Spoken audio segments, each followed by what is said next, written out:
자, 오늘 본문에 우리가 잘 아시는 소돔과 고모라 성, 하나님의 심판을 받아 멸망당하는 그런 장면을 19장에서 보여주고 있습니다. 이 소돔과 고모라 성의 이 멸망 사건, 심판 사건 너무나 중요하죠. 성경에서 안 중요한 내용이 어디 있겠습니까마는, 특별히 이 19장이 중요한 이유는 소돔과 고모라의 심판이 곧 이 세상 심판의 예고편이기 때문에 그렇다는 것입니다. 소돔이 멸망하는 것처럼 이 세상이 그렇게 멸망한다는 것입니다.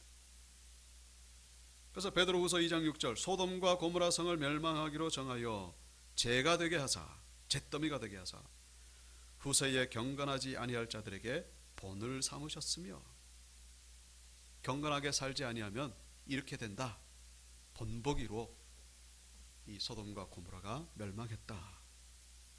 소돔과 고모라를 통해서 하나님의 메시지를 들어야 된다, 그런 얘기죠. 누가복음 17장에 보시면은 노아의 때에 된 것과 같이 인자의 때에도 그러하리라. 노아가 방주에 들어가던 날까지 사람들이 먹고 마시고 장가들고 시집가더니 홍수가 나서 그들을 다 멸망시켰으며, 또 롯의 때와 같이 같으리니 사람들이 먹고 마시고 사고 팔고 심고 집을 짓더니 롯이 소돔에서 나가던 날에 하늘로부터 불과 유황이 비오듯하여 그들을 멸망시켰느니라. 인자가 나타나는 날에도 이러하리라. 자, 30절 인자가 나타나는 날 뭡니까? 이 세상의 종말이죠. 이 세상의 심판받는 날. 그때가 언제와 같으냐? 바로 노아의 때, 그리고 롯의 때. 롯의 때는 바로 오늘 본문 창세기 19장을 말하죠. 그렇게 망한다는 거예요, 이 세상이. 근데 노아의 때처럼, 롯의 때처럼 망한다는 그 구체적인 그 내용이 뭐냐? 아주 지극히 정상적으로 살아가는데 갑자기 멸망이 호련히 임하게 된다, 그런 얘기입니다. 27절에 보시면은 노아의 때에 어떻습니까? 사람들이 먹고 마시고 장가들고 시집가고, 이 자체가 잘못된 게 아니에요. 아주 지극히 평범하다, 그런 얘기입니다. 28절에도 롯의 때 어떻습니까? 사람들이 먹고 마시고 사고 팔고 심고 집을 짓고, 아주 정상적으로 뭔 일이 있단 말인가. 그냥 이렇게 그냥 흘러가는 거지, 이 시대가. 우리 하는 말 가운데 대명천지에 무슨 사건이 일어나겠어. 말도 안 되는 소리 하지 마라. 노아 홍수는 어떻습니까? 지구 전체가 물로 잠겼던 그런 때 아닙니까? 노아의 때에 그런 날이 올 거라고 상상을 못했다는 거예요. 그런 일이라고는 꿈에도 꾸지 못하는. 롯의 때, 이 소돔 멸망할 때 마찬가지라는 거예요. 먹고 마시고 장가들고 시집가고 집을 짓고, 그냥 직장에 출근하고 오늘도 장사하고 오늘도 공부하고 오늘도 밥 먹고 그냥 가족끼리 어디 여행도 가고, 아주 지극히 평범하게 그렇게 사는 가운데에 멸망이 임하게 된다는 것을 이 소돔의 사건을 통하여 우리에게 말씀해 주고 있는 것이죠. 그래서 이 세상은 그냥 영원히 흘러가는 게 아니라는 거예요. 이 세상은 그냥 계속 가는 게 아니라는 것입니다. 베드로 후서 3장에 아주 중요한 말씀이 나오죠. 그래서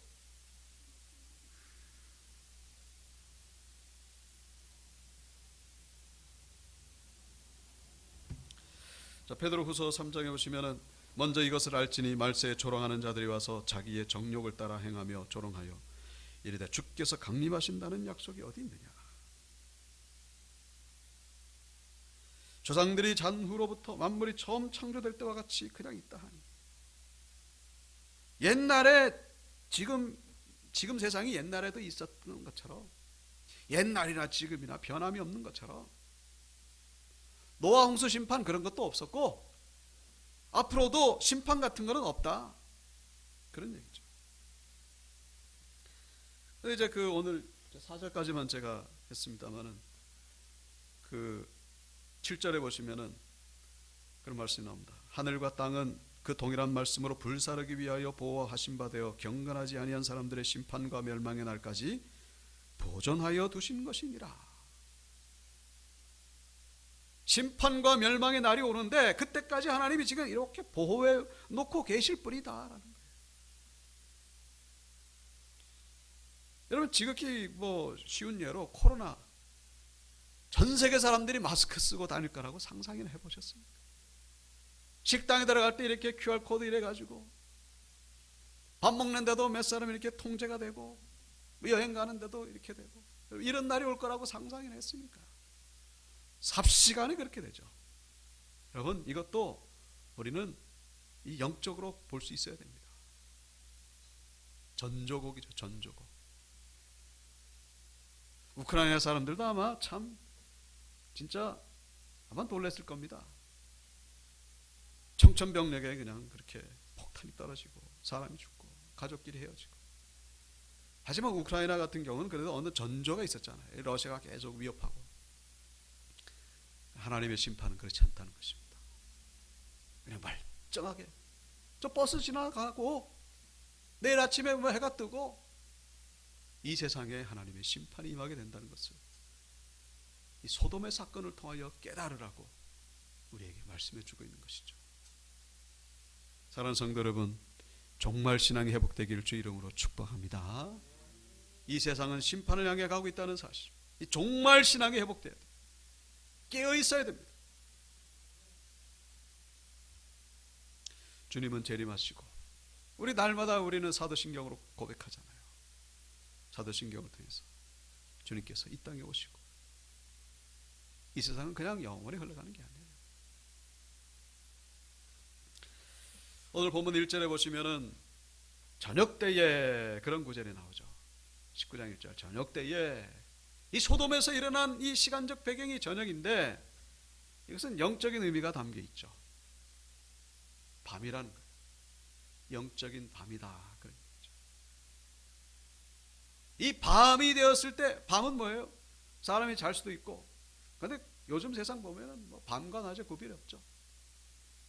밤에 이 보통 죄가 많이 이루어지고 있습니다. 그리고 19장 1절과 비교되는 구절이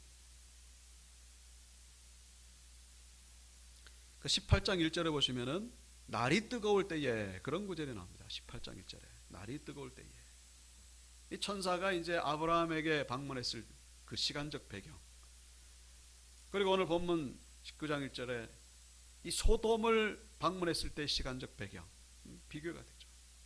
아브라함에게는 복을 주시기 위해서 언제? 낮이 뜨거울 때. 소돔은 심판하기 위하여 언제? 이 밤에, 저녁 때. 아브라함은 이 낮을 살아갔던 사람입니다. 영적으로 깨어 있었다, 그런 얘기죠. 소돔은 뭐예요? 완전히 영적인 흑암 속에 있었던, 겉으로 볼 때는 대명천지죠. 근데 영적으로는 완전히 죽어 있었다, 그런 얘기. 요한복음 13장 30절에 보시면은 유다가 그 조각을 받고 건너가니 밤이러라. 최후의 만찬 때에 예수님이 내가 떡 조각을 포도주에 찍어주는 그 자가 바로 나를 팔자니라 하시면서 예수님이 떡을 떼가지고 포도에 찍어서 누구에게 줍니까? 가룟 유다에게 딱 줬더니 가룟 유다가 그 조각을 받고 그 모임에서 이탈되어 나갔죠. 근데 그 시간이 바로 밤이었다고 성경은 기록하고 있습니다. 이 밤이 물리적인 시간을 의미하는 것이 아니라 이 유다는 바로 이 구원에서 제외가 되었다는 것을 말씀하는 것이죠. 가룟 유다에게는 하나님의 심판이 임하게 됨을 말씀하고 있는 거예요. 영적인 밤이다. 소돔은 지금 영적인 밤이 된 거예요. 그래서 어쩔 수 없이 하나님의 심판을 받을 수밖에 없습니다. 우리 신앙인들 가운데에도 이 영적인 밤이 찾아올 수 있다는 사실을 기억하셔야 된다는 것이죠. 영적인 밤이 뭐예요? 영적으로 자고 있는 거예요. 그게 바로 영적인 밤이고, 바로 그 영적인 밤에 하나님의 심판이 임할 수 있다는 사실. 영적인 밤이 뭡니까? 기도 안 하는 거예요. 예배 제대로 안 드리고 말씀 안 보고 영적으로 깨어있지 않은 것, 그게 바로 영적인 밤이죠. 영적인 밤에 물리적인 육신적인 심판이 임하게 된다는 사실. 이 소돔 사건이 우리에게 주시는 첫 번째 교훈. 소돔은 그때 당시 지구에서 아마 가장 영적으로 어두웠던 그런 곳이었던 것 같습니다. 그러니까 하나님이 오셔서 결국 심판할 수밖에 없었던 것이죠. 그래서 로마서 3장 13절 12절 다 같이 시작. 밤이 깊고 낮이 가까웠으니 그러므로 우리가 어둠의 일을 벗고 빛의 갑옷을 입자. 아멘. 이 세상은 어떻다고 생각하십니까? 이 세상이 소돔보다 더하면 더했지. 하나님이 이 세상을 심판하지 않으시면 소돔에 대하여 사과하셔야 된다. 그런 말을 어떤 신학자가 했잖아요. 이 세상은 소돔보다 더하면 됐지. 이 세상은 영적으로 깜깜한 밤이에요. 문제는 우리가 그 속에 물들지 말아야 된다는 거예요. 우리도 똑같이 우리는 세상에 살아가고 있잖아요. 그러나 그럼에도 불구하고 우리는 물들지 말아야 된다는 거예요. 이 소돔성에 살고 있던 롯은 어떻게 살고 있었을까요? 영적인 밤이 깊어가는 그 소돔성에 있던 롯. 계속해서 우리 1절에 보시면은 1절에 19장 1절에 보시면은 이 롯이 어디에 앉아 있죠? 소돔 성문에 앉아 있다가 그들을 보고 일어나 영접하고 땅에 엎드려 절하며. 소돔 성문에 앉아 있는 롯. 고대 세계의 성문에 앉아 있다는 것은 재판 자리에 앉아 있다는 것을 의미하는 것입니다. 성문에서 재판이 이루어졌거든요. 그래서 성문에 앉았다는 것은 이 롯이 지금 재판의 자리, 그러니까 아주 그 중요한 위치에 있었다 그런 얘기죠. 롯이 참 성공한 겁니다. 이때가 어느 때죠? 아브라함 나이가 99세였잖아요. 18장에 하나님이 아브라함에게 내년에 아들이 있을 것이다. 그때가 아브라함 99세. 근데 아브라함이 가나안 땅에 왔을 때가 75세죠. 75살부터 지금 99세까지 몇 년이 흘렀죠? 24년. 롯도 똑같아요. 지금 24년 동안 지금 소돔에 있는 거예요. 24년 동안 세상 말로 출세한 거죠. 자, 그런데 우리는 이 출세했다는 게 그게 중요한 것이 아니라 성문에 앉아 있다는 것, 여기에 또 영적인 의미가 담겨 있음을 우리가 발견하셔야 됩니다. 성문이라고 하는 것은 결국 성의 안과 밖의 경계선이죠. 성문에 앉아 있다. 뭐예요? 이 롯의 지금 영적인 이 주소를 말해주고 있다. 성 안에 완전히 들어가지도 못하고 바깥으로 나오지도 못하고. 그러니까 이 롯에게도 믿음이 있었잖아요. 그러니까 지금 본문에 지금 천사를 영접하고, 그러니까 아브라함처럼은 아니지만은 그래도 하나님에 대한 믿음이 있었습니다. 그리고 그 정도의 믿음으로라면 이 소돔이 얼마나 타락하고 악한지를 그도 분명히 알았을 것입니다. 내가 여기서 빠져나가야 되나? 빠져나가기는 너무나 아까운 거죠. 지금 재판전에 재판하는 자리에 앉아 있을 정도로 출세했는데 이걸 놔두고 갈 수가 있겠습니까? 나가지도 못하고. 그렇자니 이 믿음으로 살려자 하자니 이 갈등이 있고, 이 사이에서 이 갈팡질팡하는 그런 어중간한, 이러지도 저러지도 못하는 이 롯의 영적 정체성을 잃어버린 그런 모습. 오늘 이 본문 26절에 보시면은 26절에 그 롯의 아내가 뒤를 돌아보았으므로 소금 기둥이 되었더라, 그런 말씀이 나오죠.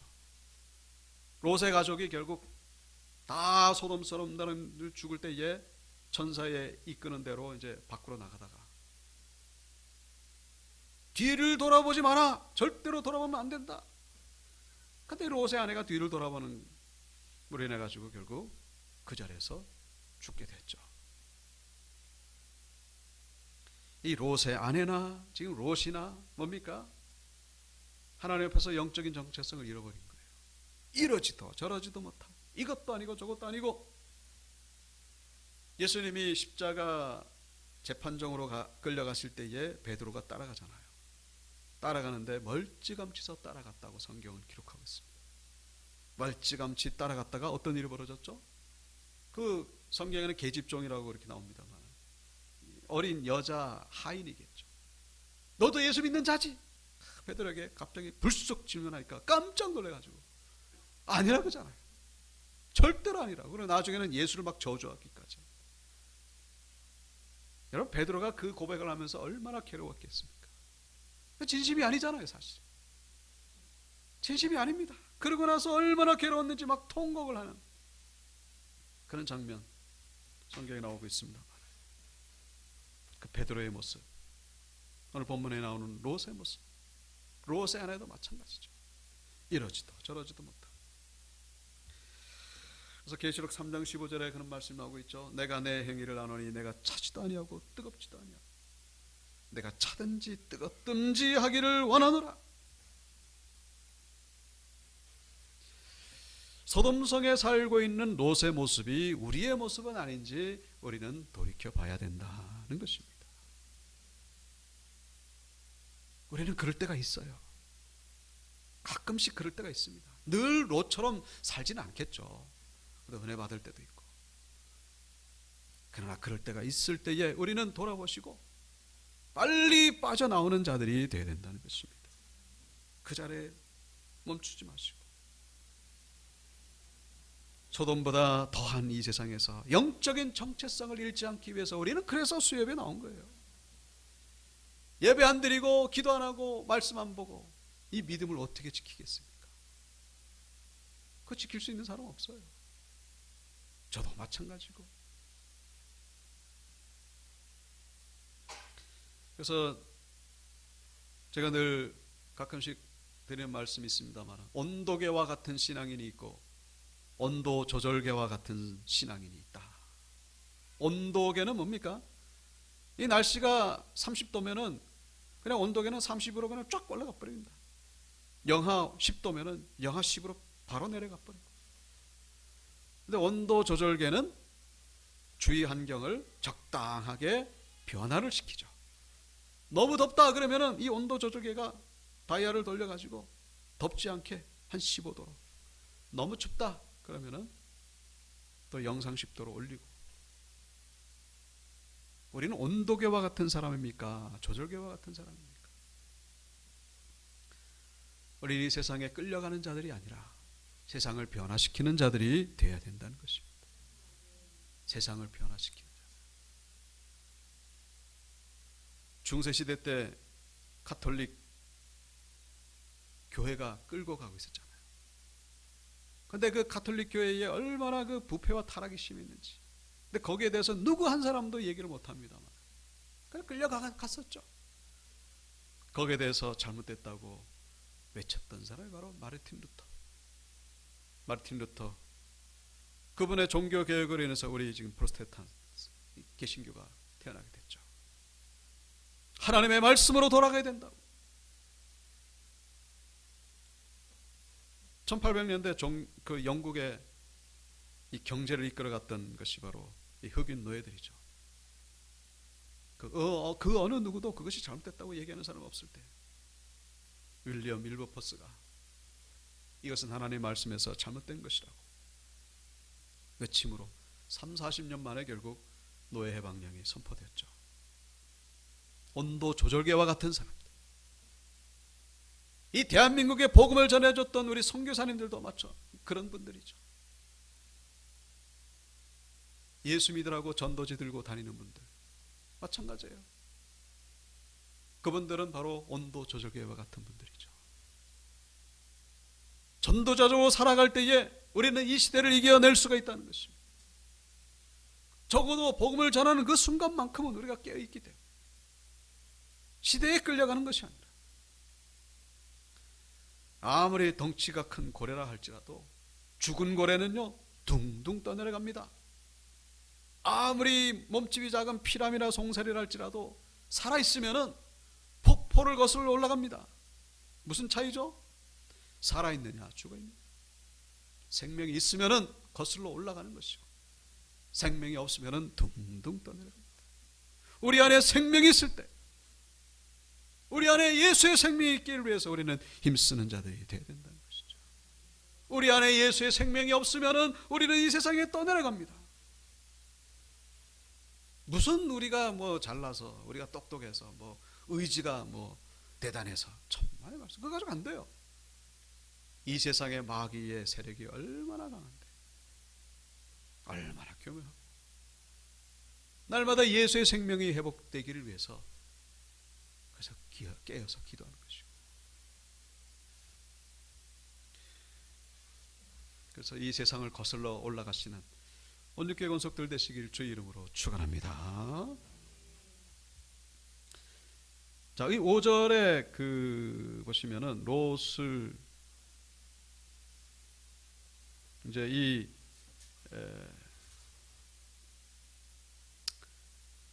그 천사가 롯을 만나서 이제 결국 롯의 집에 안내를 받아서 가게 되죠. 들어갔더니 그 동네 사람들이 모여가지고는 롯을 부르고 그에게 이르되 오늘 밤에 내게 온 사람들이 어디 있느냐, 이끌어내라, 우리가 그들을 상관하리라. 이 상관한다는 그 우리말 성경에 보면은 재미를 본다, 그렇게 나와 있어요. 그리고 또 공동번역 성경에는 욕보이기 위해서, 뭐예요? 성관계를 의미하죠. 그냥 성관계가 아니라 이 동성연애라는 것을 알 수가 있죠. 히브리의 문장의 특징은 이 주어가 없어도 동사 하나만 가지고도 이 동작의 주체가 남자인지 여자인지, 단수인지 복수인지, 그리고 그 시제가 현재인지 미래인지 다 나타나 있습니다. 동사 하나에. 그런데 이 5절의 이 문장만 딱 봐서도 이 여성을 의미하는 그런 단어는 하나도 없어요. 상관한다, 이 남자끼리 동성애를 한다, 그런 얘기죠. 그러니까 이제 이 롯이 그나마 내 형제들아, 이런 악을 행하지 말라.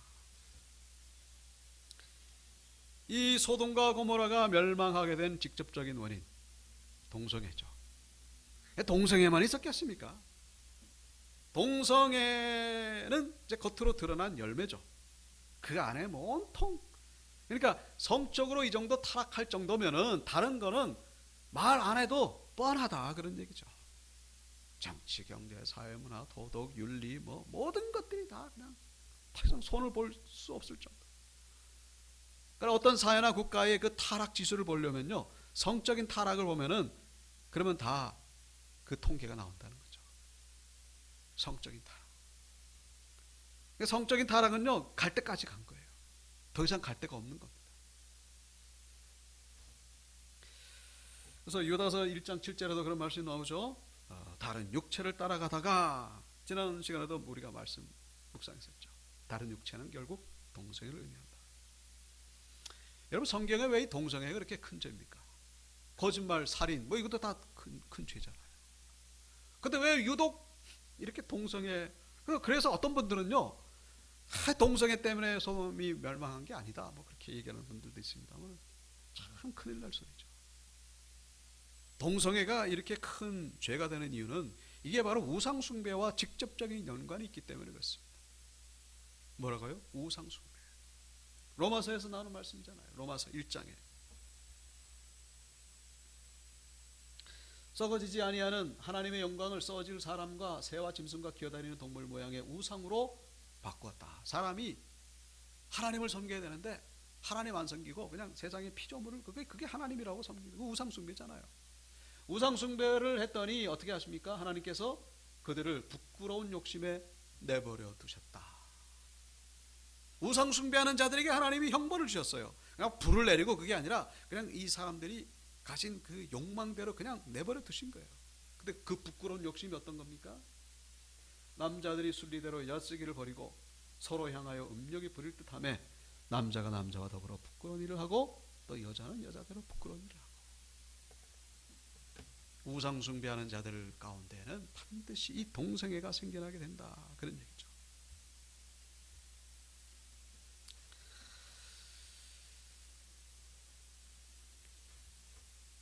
여러분, 이 소돔성이 동성애로 이렇게 가득 차게 된 것은 결국 근본적인 이유는 바로 창조자 하나님을 인정하지 않았기 때문이라, 우상숭배가 가득했기 때문이라는 사실을 우리가 기억하셔야 된다.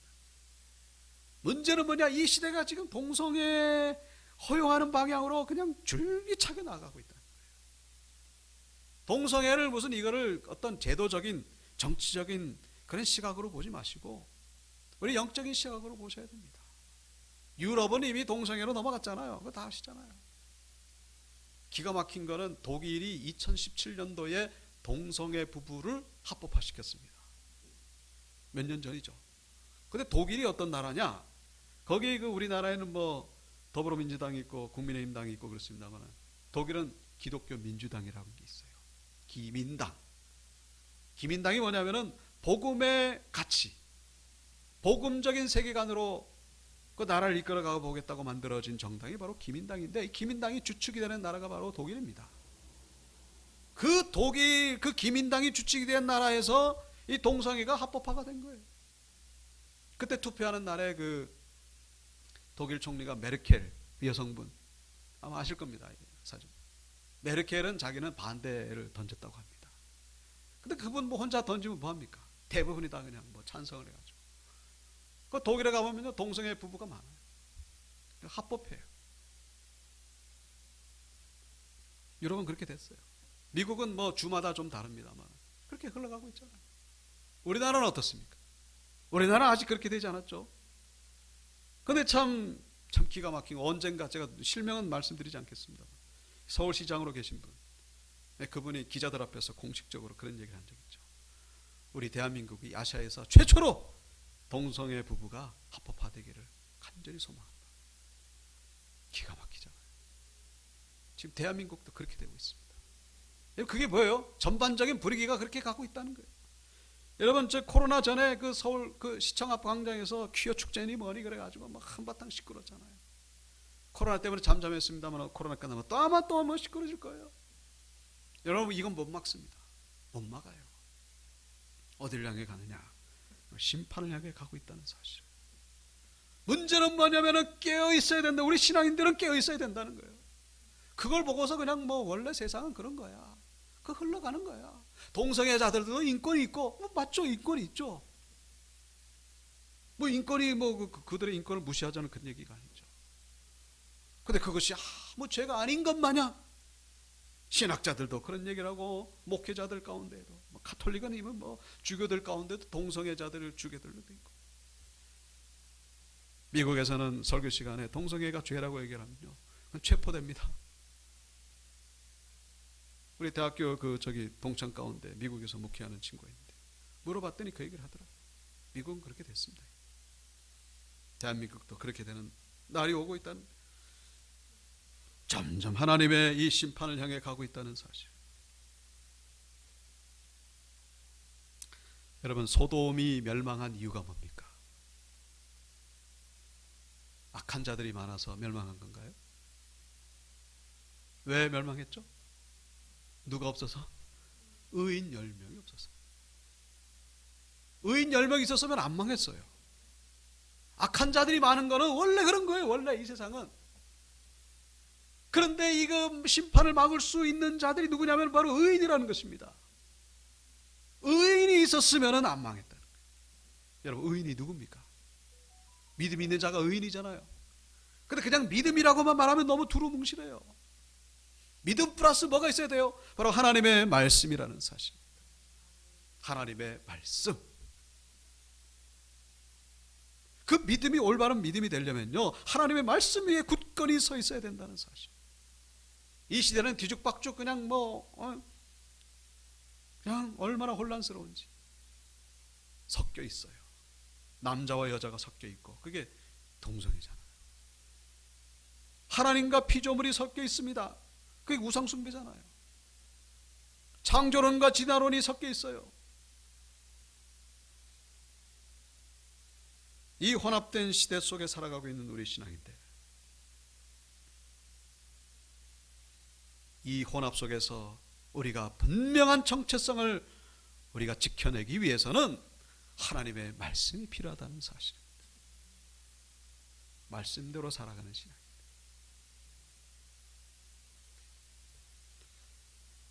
신학자들 가운데에도 동성애가 뭔지도 모르고 진화론이 뭔지도 모르고 6일 만에 창조됐다면 믿어야 되잖아요. 왜 그걸 못 믿습니까?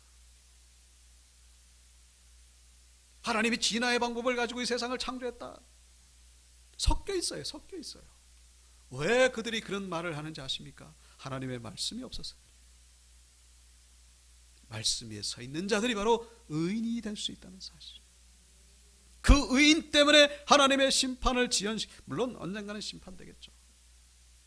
그래, 심판에 끌려가는 자들이 한 사람이라도 없도록 그 사명은 우리에게 있는 거예요. 말씀에 깨어있지 않으면요, 그냥 떠내려가는 겁니다.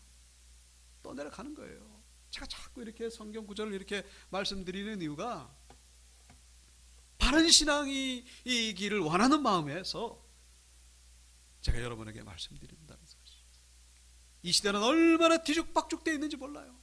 적어도 성경적인 신앙관, 성경적인 바른 신앙을 가진 것이 얼마나 중요한지. 무당 종교도 아니고 무슨 기복 종교도 아니고 부족하지만 우리가 어떻게 하나님의 뜻을 100% 알 수 있겠습니까마는 하나님의 말씀에 우리가 정말 바로 서 있을 때에 의인이 된다는 사실. 우리 온육교 성도님들, 하나님 앞에서 이 의인 10명에 속하게 되기를 주의 이름으로 축복합니다. 첫째는 믿음이고, 둘째는 올바른 말씀, 하나님의 말씀으로 돌아가야 됩니다. 그래서 그 나머지 얘기는 시간상 말씀드리기 어렵고, 우리 이 의인의 이 사명을 감당하시는, 그래서 여러분의 가정을 지켜내시고 교회를 지켜내시고 이 나라와 이 민족을 지켜내시는 우리 성도님들 되시길 주의 이름으로 축원합니다.